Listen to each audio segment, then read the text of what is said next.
안녕하세요. 아이템 모바일 아이모 운영 중인 루이시스입니다.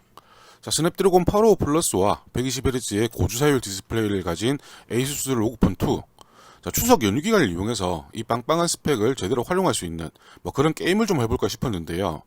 아직 이 고주사율 디스플레이를 제대로 지원하는 게임이 없어서 중국 게임 쪽을 알아보고 있습니다.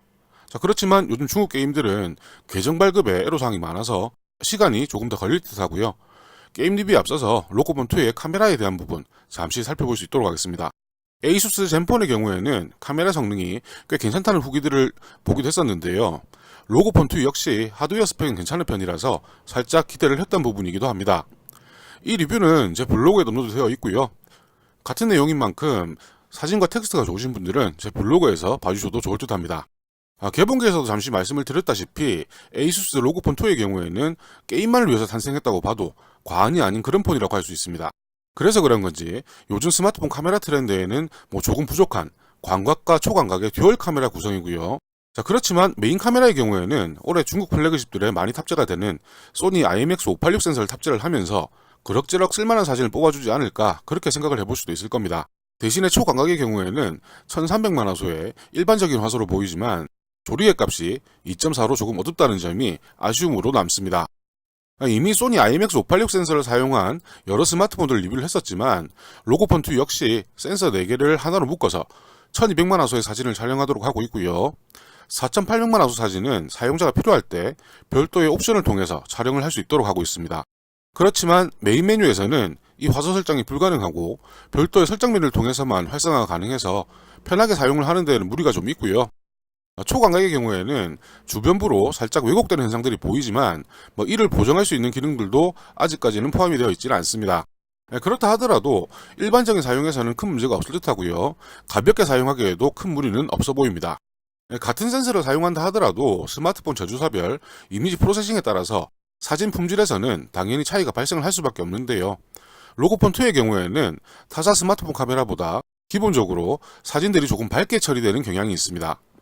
품질 자체가 나쁘다고 평을 할 수는 없지만 사진이 너무 밋밋해서 요즘 타사 스마트폰들에 비해서는 아무래도 조금 매력이 떨어지지 않을까 그렇게 생각이 되고요. 2시 방향에서 살짝 역광이 들어오는 상황이었는데요.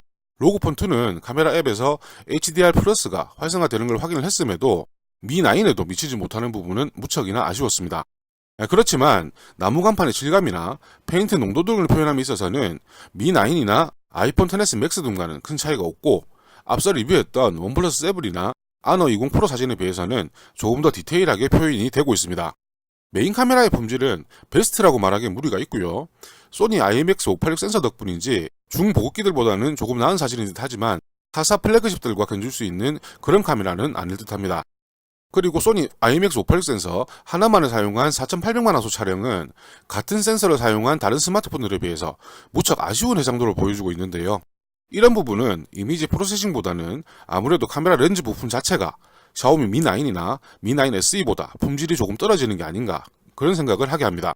4800만 화소 촬영은 고해상도 결과물이 필요할 때 사용을 하게 될 텐데 품질 자체가 떨어져서 그 효용성 또한 크게 없지 않을까 생각을 해볼 수가 있습니다. 초광각의 경우에는 상황이 조금 더 안 좋은데요. 같은 조리각각과 해상도를 가진 미9 SE에 비해서 사진 전체가 어둡고 해상력 자체도 그렇게 좋지를 못합니다. 사진이 선명하지 못하다는 건 고정 초점인 초광각의 특성이라면 특성일 수도 있겠지만 타사 스마트폰들 대비 밝게 처리되던 메인 카메라에 반해서 사진 전체가 어둡다는 건 에이수스 이미지 프로세싱의 기준이 뭔지 의문을 가지게 하네요. 광각과 초광각의 듀얼 카메라 구성, 다른 플래그십들처럼 망원 카메라나 심도 카메라를 탑재하고 있지 않습니다. 자, 그렇지만 이미지 프로세싱을 통해서 인물 모드 촬영 가능한데요. 그렇지만 망원 렌즈가 없는 만큼 화각은 메인 카메라의 화각을 그대로 사용을 하게 되고요. 기본적으로 설정되는 블러 값은 좀 강한 편이지만 촬영 후에 갤러리에서 블러 정도를 조절할 수가 있으니까 큰 문제는 아닐 겁니다. 자, 그렇지만 아무래도 경계선 처리에서 조금 부족한 모습을 보이고 있고요. 그나마 다행인 것은 꼭 사람이 아니더라도 음식이나 일반 사물 이런 부분들도 아웃포커싱 촬영이 가능하기 때문에 모바일에서 활용하는 정도로는 큰 문제가 없을 걸로 보입니다.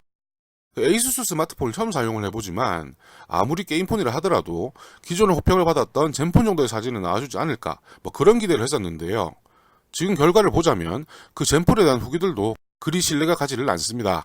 물론 게임만 잘 되면 그만이라지만 아직 로고폰2의 고스펙을 제대로 활용할 수 없는 상황에서 카메라 등의 부가 기능도 사용자들이 스마트폰을 선택하는데 꽤 중요한 요소가 될 텐데요. 소니 IMX586이라는 괜찮은 센서를 사용하고도 그에 어울리지 않는 사진인 듯해서 조금 아쉬움이 남습니다.